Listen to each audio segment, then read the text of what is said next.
we have a larger stop sign.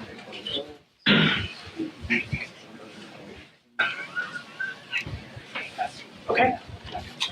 Okay, good afternoon. Thank you for being here today. I'm Tanya Cole, Assistant County Manager. Today's press conference will cover two county intersections that have had recent and historical traffic issues. These intersections have raised some concerns in our community and will be addressed today. Those intersections are 21st Street and 167th Street West in District 3 and 79th Street and Greenwich Road in District 5. Speaking today, and I'd like to go over the order of the press conference. So first we will cover 21st Street and 167th Street West. So the order will be, we'll have the Sheriff's Office and Colonel Brian White will come up to speak. After that, we'll hear from Public Works Department. So we'll have Interim Director and County Engineer Lynn Packer come up. And then we'll hear from District 3 County Commissioner David Dennis. After that, we'll move into the intersection of 79th Street and Greenwich Road. And again, we'll hear from Sheriff's Office, Colonel Brian White. Then we'll move into Public Works Department. We'll hear from Interim Director and County Engineer Lynn Packer.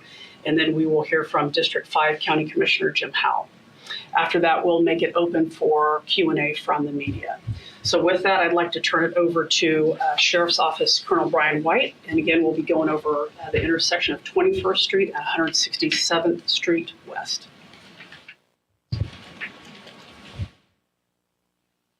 Good afternoon, and thank you for having me. Again, I'm Colonel Brian White with the Sedgwick County Sheriff's Office. I'm going to cover some of the data as it relates to this intersection here at 21st Street North and 167th Street West. We pulled information as it relates to accidents that have occurred at this intersection or near this intersection for the past 10 years. We had a total of 50 accidents that occurred at this intersection, which would be an average of 5 accidents a year. There were 36 non-injury accidents, 11 injury accidents, and 3 fatality accidents. And one of those fatality accidents, it was a double, so there were 2 deaths at that location, so a total of 4 deaths. And I'll be available for more questions later as we move through this press conference. Thank you.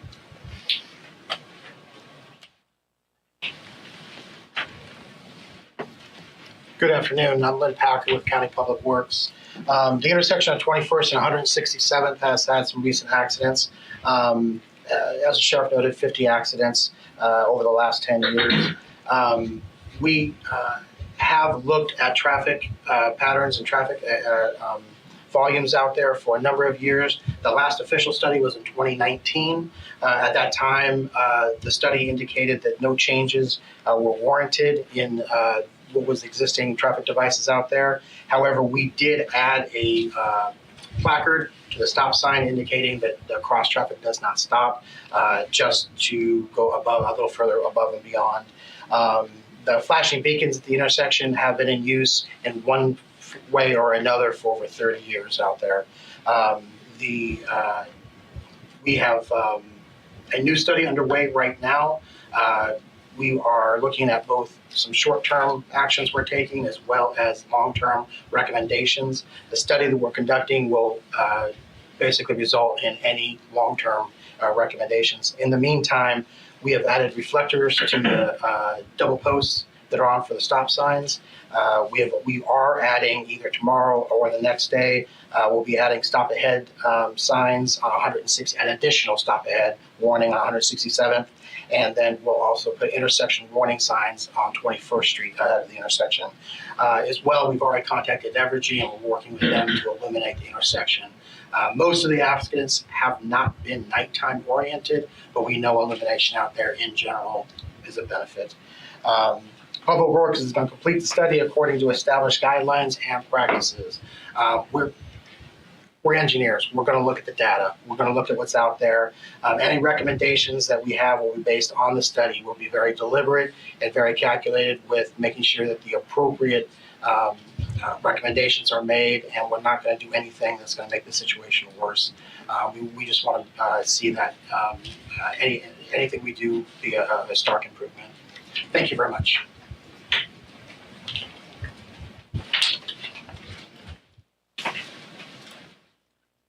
Thank you for being here today. I'm David Dennis, the County Commissioner for District 3, and this intersection is in the middle of my district.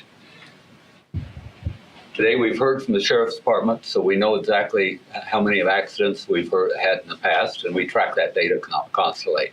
We've heard from Public Works that can tell us exactly what they've been looking at and some of the fixes that they're implementing immediately. And Public Works is also looking at some long-term fixes for the future. It's important as elected officials that we do listen to the experts as they tell us, because we are not experts in this subject, they tell us what's happening out there and what kind of fixes we can make to make these intersections even more safe. It's important we listen to the Sheriff's Department and Public Works, but it's also important that we listen to the public because they have to go through these intersections each and every day. And so yesterday, for example, I probably got 50 emails on this one intersection. And that's one of the main reasons we're having this press conference today, to let the public know that we are listening to them, that we are looking at what's happening out there, that we are listening to the experts, and we're looking at short-term and long-term fixes in order to be able to work through these issues. My commitment today is to work with very expeditiously with KDOT. We're doing a large study actually right now of traffic safety in this entire county. It's important that we get some traffic counts so that we know exactly what's happening at each one of these. It's important that we work with the Sheriff's Department as we move forward. We need to understand what the next steps are and what the right next steps are as we move forward. Part of my background, before I became a commissioner, I was actually chief of safety for the largest tanker wing in the United States Air Force and the largest missile wing in the United States Air Force. So safety is something that's near and dear to my heart, and we will continue to do what's right for the community.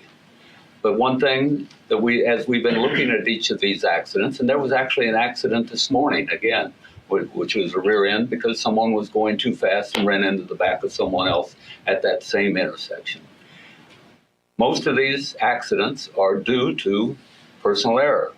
So we want to make sure that the public, please drive safely. If you have a stop sign, these serious accidents are caused by people running the stop sign that's at 167th and 21st Street. Once you run that stop sign at high speeds and traffic on 21st is running at high speeds, there's going to be a serious accident. So I urge the public, please, please drive safely. At this time, I'm going to turn it back over to the Sheriff's Department and we'll move on to the area that is in Commissioner Howell's district. Thank you.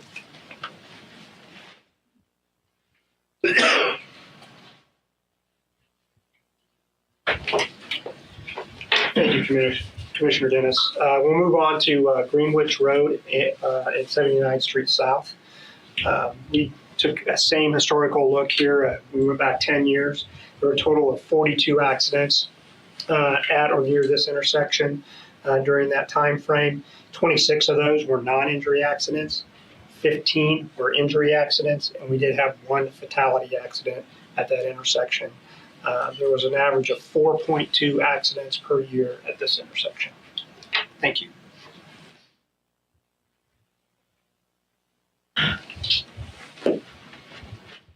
Again, good afternoon. Lynn Packer with Public Works. At the intersection at Greenwich and 79th, that is a relatively new crash that happened, and we have not looked into it as closely as we have at 21st and 167th, but we do have some initial data. In the past, we have not done an official traffic study at this location. We have informally reviewed individual crashes, the crash history, and looked at traffic volumes for the area, but we haven't completed a full-on formal study. I do know that we increased the size of the stop sign above the recommended size to a 48-inch stop sign back in 2012. And we added flashing beacons to that stop sign in early 2018. And those were the results of those informal looks at what was going on out there with traffic. Any future study, as I noted before, is going to be completed according to established guidelines and practices. I do want to note that what we're going to be following are federal guidelines. All states and jurisdictions conform with these guidelines. We have certain warrants, and when I say warrants, minimum requirements that these studies need to achieve in order to recommend something like a traffic signal, hallway stop, something like that. So we're going to use those standards and adhere to those standards when we're looking at doing these studies. Thank you very much.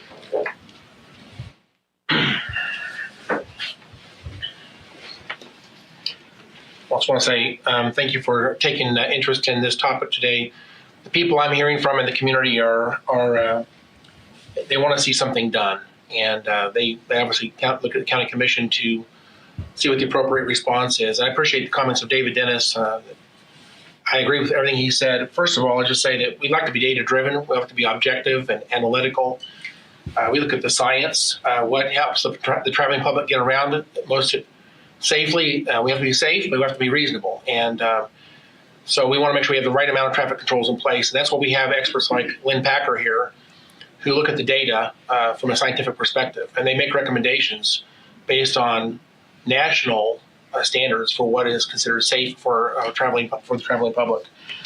So when we have an accident like what happened last night, the people they might remember lots and lots of accidents in history, but we look at the actual data, and surprising, my memory is not as good as the records are. So at the end of the day, it's just really good to have good data, and I appreciate the fact that we have expert staff that helps us with that data. They will be looking at this intersection specifically for as an analytical scientific look at this to find out whether or not improvements are necessary. There are people there that they essentially demand improvements, but I've learned in my 8 years here on the county commission that what seems to be politically the right answer sometimes is actually the wrong answer. So I want to be very careful not to jump at conclusions and do the wrong thing. For example, if we were to turn this into a four-way stop, that sounds like a good idea to me personally, but I understand from talking to others that sometimes it actually makes the accident data actually worse. Things actually become more dangerous. So it's not something for the novice to assume the right answers to these questions. I look to the experts to help guide us on these things. The second thing is, if we overdo it, people tend to ignore some of these traffic controls. For example, if we lower the speed limit down to 40 miles an hour, that far away from the city, they may not obey the speed limit if it was that much different, for example. Or if we install a four-way stop sign, they might run the stop sign assuming that there's no one coming. And so that's how sometimes the answer turns out to be gets the opposite result of what you're looking for. So at the end of the day, I love data and I love being analytical and scientific, and so I look to our experts to help guide us on these things. As county commissioners, our job is to fund these things, and I think that we're committed to funding whatever the experts think is the most appropriate response. But I'll just say this: most of these accidents come down to sometimes there's a deer car accident, sometimes there's a medical situation.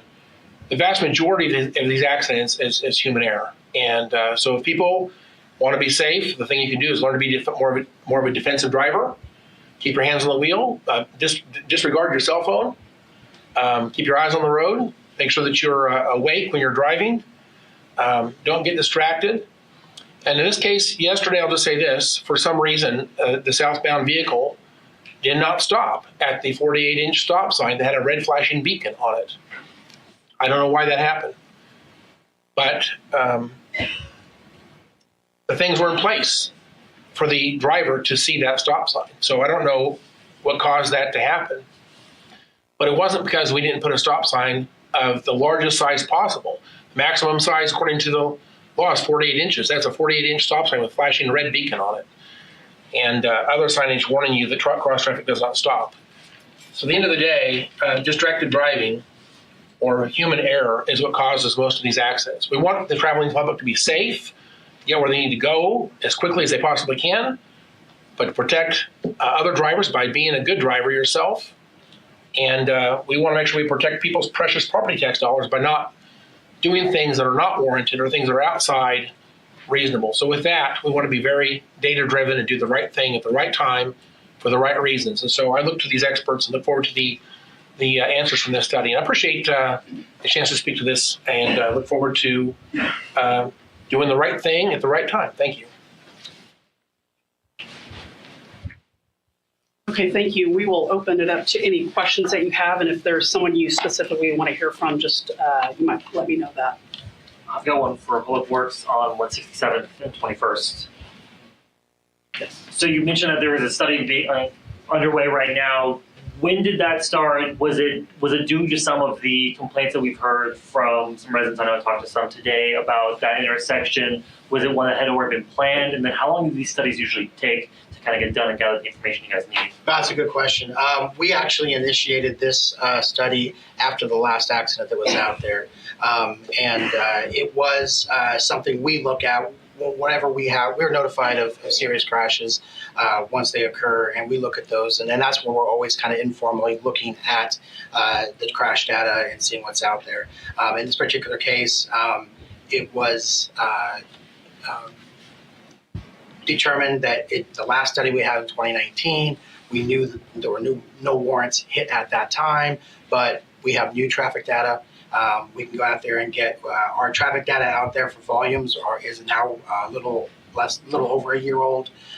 We'll go ahead and get some new fresh data out there. We'll look at the conditions, the condition of the signs, reflectivity and everything, and be able to put a fresh study so we know exactly what's out there now. And somewhat hampered by the snow events we had this week. If we got plows going out, we can't put traffic counters down, but that is part of it, and we're currently working on other aspects of the study.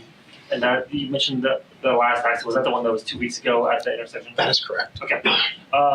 And so you talked about, obviously, snow kind of complicating these things. Once you can get traffic counters down, kind of looking at everything, how quickly do you all get a picture of kind of what you might need to do to determine what to be added there? It varies based on the location, type of intersection, but it's going to be at least several weeks to get the data, be able to analyze that data, and then put it into a study so we can look at it and see what possible recommendations, because part of the study is going to be making those recommendations.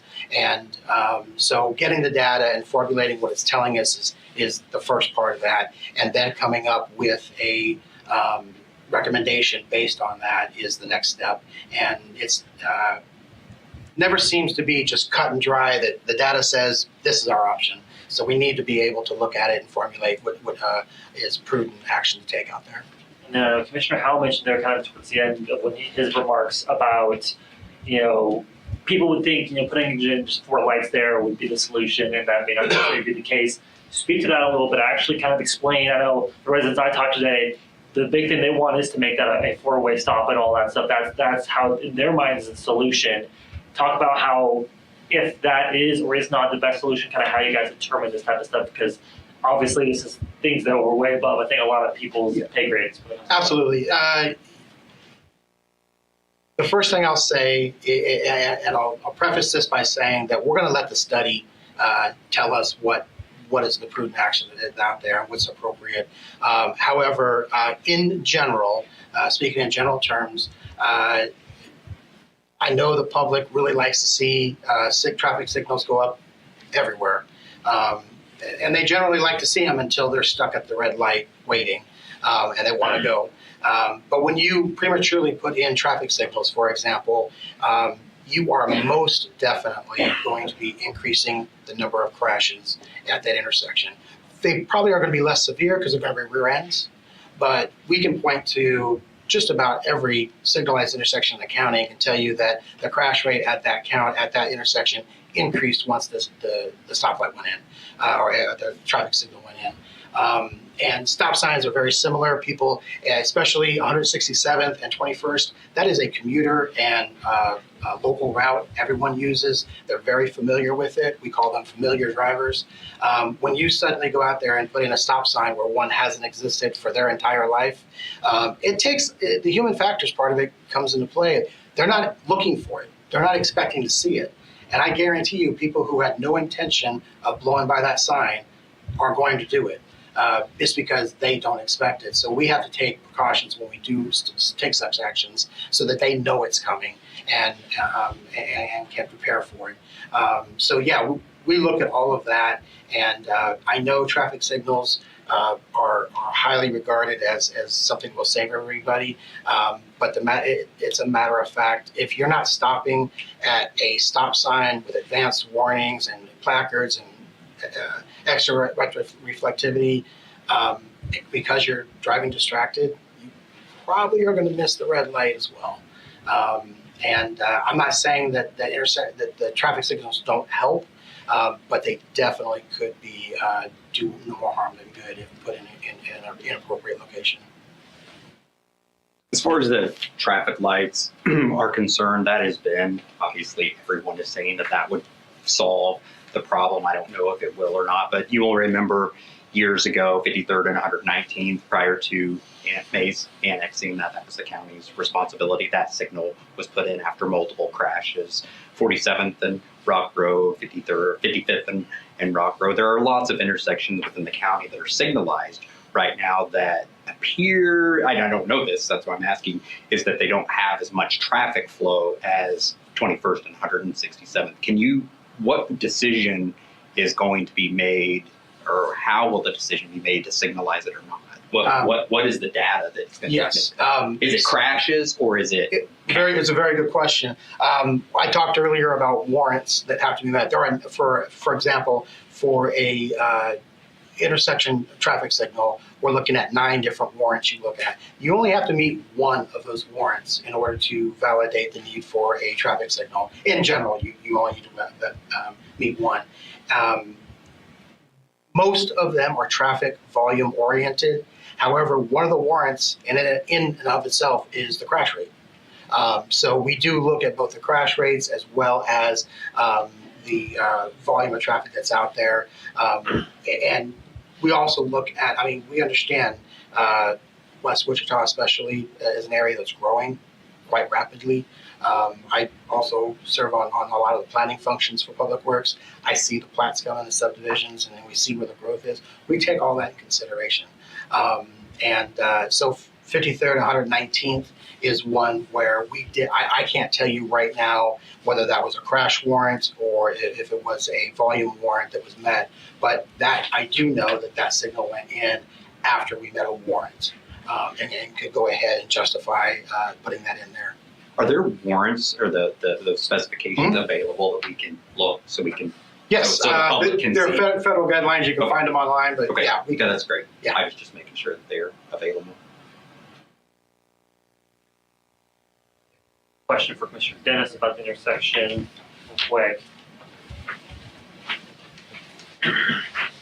I know in talking to some of the residents out there and all that stuff, they've been going back and forth with you all, emails and stuff like that, and they talked about, they've been quoted maybe some prices about maybe a roundabout or some other installation, stuff like that and all that. And I was talking to them today, they were very impassioned. They said they would even personally offer to fundraise for these funds to have some sort of change to be able to make that intersection safely. I know Commissioner Howell earlier said that you guys are committed to whatever is mentioned here to be funding and all that stuff. So I just wanted to ask about that.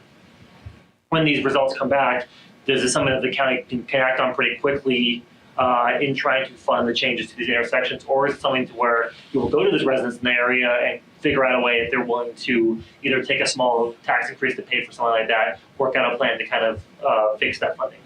Well, I don't see us going out and soliciting donations for any of our traffic control. That's the responsibility of Sedgwick County to make sure that our traffic control meets the requirements for that intersection. Again, I've heard several comments from individuals that have sent me emails that said we need a traffic light there. Well, if you look at the accidents that have happened there, 167th has a stop sign on both sides. It's got a stop ahead sign on both ends. And it's got a 48-inch stop sign. It's got a big red beacon. Go out and look at that. That's flashing all the time. I don't know that a stoplight that has a red stoplight at times, a yellow or a green stoplight at times, if you can't see a stop ahead sign, if you can't see a 48-inch stop sign, if you can't see a beacon that's this big, is really a stoplight going to make the difference? I don't know. I'm not an expert. Again, that's why we have Lynn Packer and his people. Mark Borst is in the back of the room. I don't know. I can't give you that answer.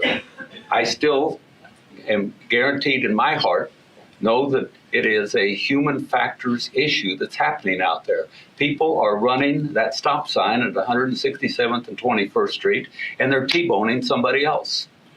They're not stopping. How do we get them to stop? I've talked to the sheriff. Actually, after the first accident, I started talking to Sheriff Easter. And I asked him, what if we put up a second stop sign on 21st Street, or on 21st Street? He said it'll just cause more accidents because some people will stop and other people won't be expecting that stop sign there, and they're going to run into the back of them. So again, it's human factors, and we have to make sure that we talk with the experts to figure out exactly what's happening out there and how that we can best fix that. Yes, I have talked about the possibility in the future of putting in a roundabout. Then you don't have to stop. We've got roundabout right down here on Douglas Street. People are fairly familiar with roundabouts. As soon as I brought that up to Public Works, I found out because it's going to require a lot more property in order to be able to do that. So we're going to have to ask or condemn, and I hate to condemn land, but we're going to have to ask all the farmers, all four corners, to provide property for us to be able to expand that intersection in order to be able to put in a roundabout, if that's the solution. And I'm not telling you that that's the solution. The cost of that is between $300,000 and $500,000 to put a roundabout in. The lead time on that minimum is 3 years, probably 5 years before that could happen. So we really have to start solving some of these issues immediately because we can't have these number of accidents continue. But again, I told you earlier that I used to be chief of safety. One thing we did on every accident when I was chief of safety, either a missile accident or an aircraft accident, is we took a look at everything that happened. And what you learn is that there's a chain of events that happened that caused that accident. If you break one link in that chain of events, you can stop that accident. That's what we're looking at. We have the experts that are looking at those chain of events and trying to figure out what the best way that we can mitigate that and break that chain so that we don't have accidents in the future. So that's really what we're taking a look at. And I can't tell you what the right answer is today. I can tell you that we've immediately, we are adding another stop ahead sign, and it'll be in this week on 167th at both ends. One thing we've learned is that you can put 4-inch wide reflector strips on each of the posts, and people pick that up peripherally. Those will all be in this week. We're working with Evergy to illuminate that intersection. Although if you look at the accident data that I've looked at, you're going to find that most of those accidents happen in the daylight. So I'm not sure that illumination is going to cause a great deal of improvement. So we are taking some actions immediately. We're going to start the traffic counts. I believe on Sunday they're putting the traffic counts out, depending on the weather. As we look forward, we do, as I mentioned earlier, we've got a traffic study for this whole area that's going on. We've been working with KDOT, we've been working with WAMPO, working with the city, the county, and taking a look at the entire region, because maybe these aren't the two worst intersections either. These are just the ones that we're hearing about today. We have to look at the whole county and make sure we're doing what's right for the county. I hope that answers your question. It does, and there's one quick follow-up. Kind of once you guys get this data back, and what if maybe it comes back like the one a few years ago that says nothing really majorly needs to be done, or comes back with some sort of projects.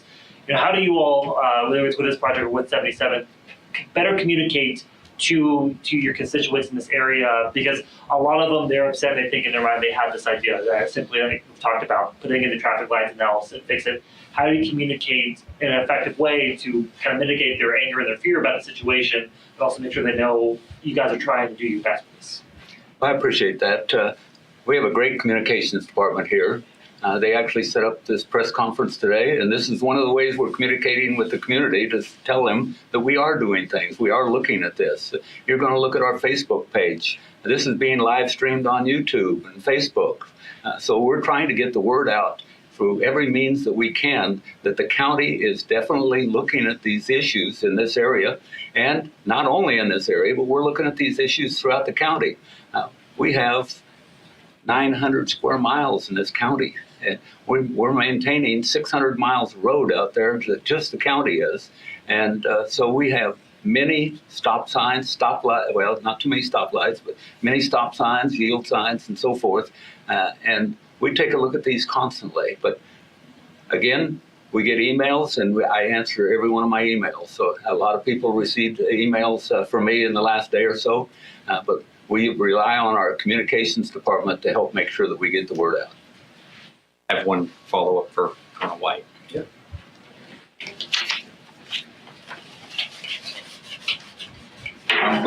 With the human error being obviously to blame for many of these crashes that are happening at 167th and 21st, and that's my focus, is the sheriff's office going to get out there and be, I know you can't be at every intersection in the county at one time, but when time allows, is enforcement going to be stepped up at those intersections based upon the data or the crash data that you have? Right. So, simply yes.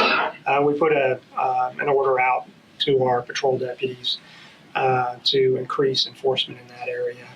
But we're constantly looking at this data, crash data, and addressing our patrol activities towards that.